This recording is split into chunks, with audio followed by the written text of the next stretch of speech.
Welcome back to the channel where we're going to dive deep today and we're going to provide clarity specifically to LLC owners, right? LLCs mean 50 different things in 50 different states. Why? Because it's a legal term. It's not a tax structure until you tell, the government how you want your LLC to be taxed, right?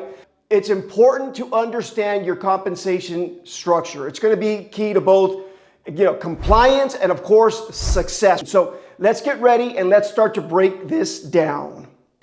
All right, first things first, your LLC structure significantly influences how you pay yourself. A single member LLC, an LLC as a partnership, an LLC taxed as an S corporation, each of these entity types for taxes have their own nuances. And depending on the income thresholds and ownership, there's a right time for each one.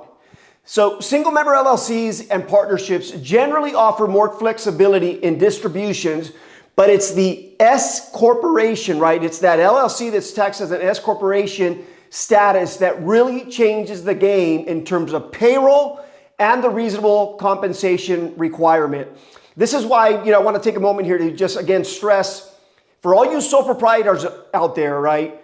So critical to set up an LLC, even if you tax it right as a sole proprietor, Schedule C, because the fact that you have the LLC, it's going to give you that back pocket conversion immediately, right? At any time during a calendar year, you're able to say, listen, I'm going to flip the switch. I'm no longer a single member. I'm an S Corp. And the beauty of it is, let's just say you have a partner that comes in, you can just flip the switch, right? And you say, hey, we're now a partnership. We got two members here.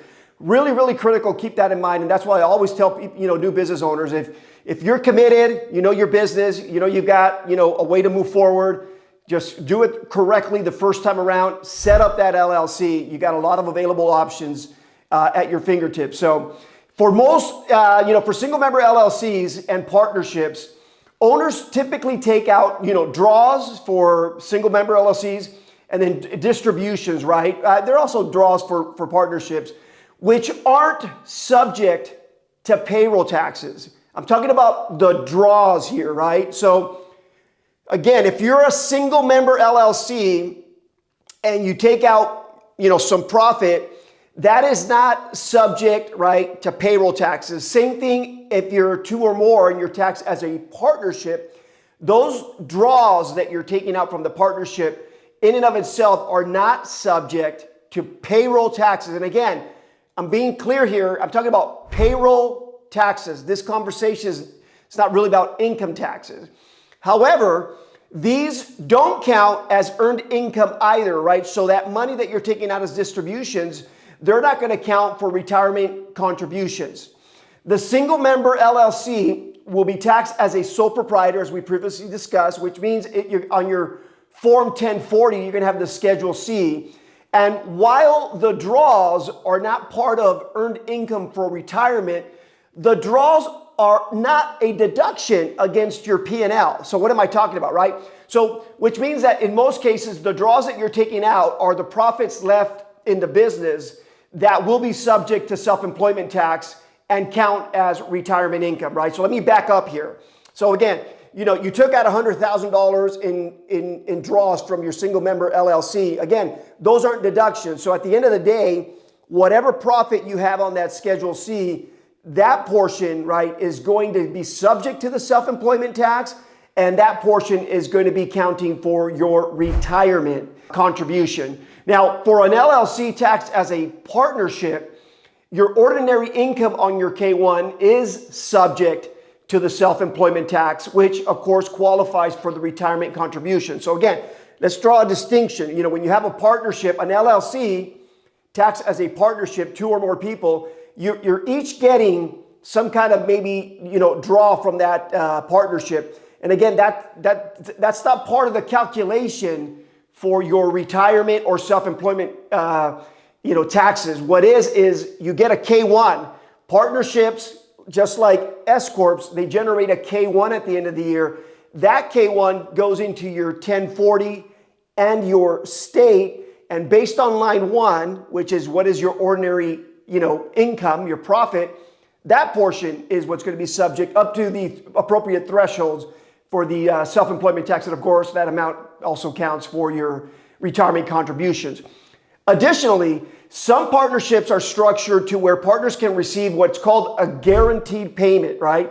So your operating agreement in these LLCs will, they may or may not, but if they do, they'll say, listen, partners based on capital contributed or services that they provide will receive a guaranteed payment, which also qualifies, right, for retirement contributions. So I know that's a lot of information, and that's why it's so critical to really understand and sit with your professional in terms of what's the right entity for you, yourself, or if you got two or more, individuals, how do you best structure that? Is it LLC as a partnership, LLC as an S-Corp, or, maybe an LLC, right, as a C-Corp? A lot of options out there for you to really thoroughly understand it.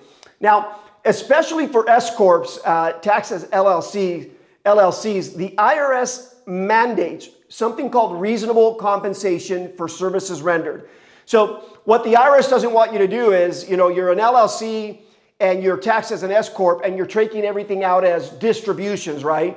Because whatever profit is left on the K-1 for the S-Corp, that's not subject to self-employment tax, right? So they want to make sure that you're taking something out for the services you're providing that entity that will be subject to that payroll tax, which is the 15.3%, right?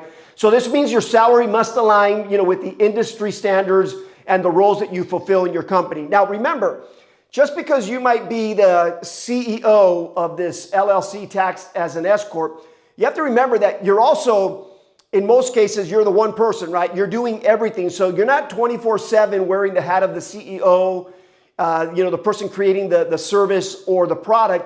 You're also wearing the hat of the janitor. You're also wearing the hat of the person taking care of the books. You're also wearing the hat of the person that's doing the marketing, right? So something to really pay attention to so that you're not, taking this crazy, unreasonable compensation, right? Too high.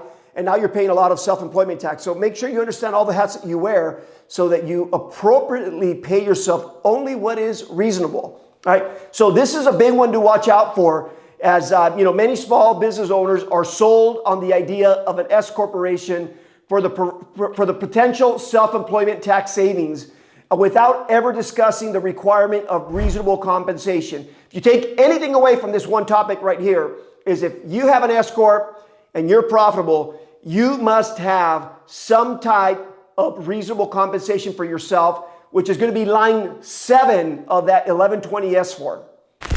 Here's a perk for your LLC, taxed as an S corporation. For owners with 2% or more shares, your health insurance premiums can be paid by the business. So not only does this offer a personal benefit, but these payments are also considered part of your reasonable compensation. In other words, when an S corporation makes the payment for your health insurance, it will be a payroll deduction to the company and compensation to you on your W-2, but it will not be taxed subject to the 15.3% self-employment tax. So effectively, this setup allows you to convert a personal expense into a business deduction. Huge. Optimizing your tax situation is going to be critical for you. Balancing salaries and distributions is really an art. While higher salaries, increases payroll taxes, it boosts your earned income, affecting retirement contributions and loan qualifications. On the other hand, though, distributions are taxed at a lower rate, but don't count towards retirement. And another thing, we also have to keep in mind something called QBID, Qualified Business Income Deduction. The QBID offers a 20% deduction of qualified income subject to certain payroll thresholds, right? So here's where that, making sure you pay yourself correctly is so important, because if you've got, $100,000 profit in your S Corp, that QBID 20% is $20,000. But if you haven't been paying yourself, then you're not getting it because it's subject to certain payroll thresholds. So it's critical to understand how all the numbers work. Balancing between distributions of profits and how much an S Corp, shareholders should pay themselves through W-2 is going to be incredibly valuable for you. But again, before I close this part out on the reasonable compensation, I want to just really express the importance of that health insurance perk for 2% or more shareholders. Again, let's just say that your reasonable compensation for what you do and the type of company you have is $50,000. But if you say, listen, I'm going to pay myself only $35,000, I'm going to have my company pay $15,000 of my health insurance premium. Now you're back to $50,000. But again, the $15,000 of health insurance premiums are not subject to that 15.3%. Keep that in mind because that's a big game changer for you. Paying yourself as an LLC owner isn't just about taking home earnings. It's about smart financial planning and tax compliance. Whether you're drawing distributions or setting a salary, understanding your structure and the IRS guideline is going to be crucial for you and for your business. For more insights into navigating the entrepreneurial journey with confidence, don't forget to subscribe to my channel for more information. Share these thoughts if you like the video. Subscribe if you like the video a lot. Make sure you share this with somebody else. And let's keep the conversation going. Until the next time, we'll talk to you soon.